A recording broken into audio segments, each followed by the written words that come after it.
क़यामत ता क़यामत औलिया का है फैज़ान।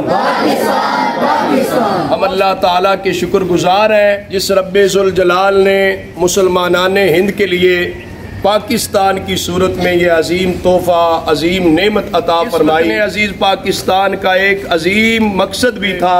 ऐसे मौका पर जहाँ हम जश्न आज़ादी मना रहे हैं, इसके साथ साथ हमें तजदीद अहद करने की ज़रूरत है कि हम अपने असलाफ के नक्शे कदम पे चलते हुए इंशाअल्लाह ताला वतन अजीज़ पाकिस्तान की तामीर व तरक्की में अपनी भरपूर जिद्दोजहद जारी रखेंगे।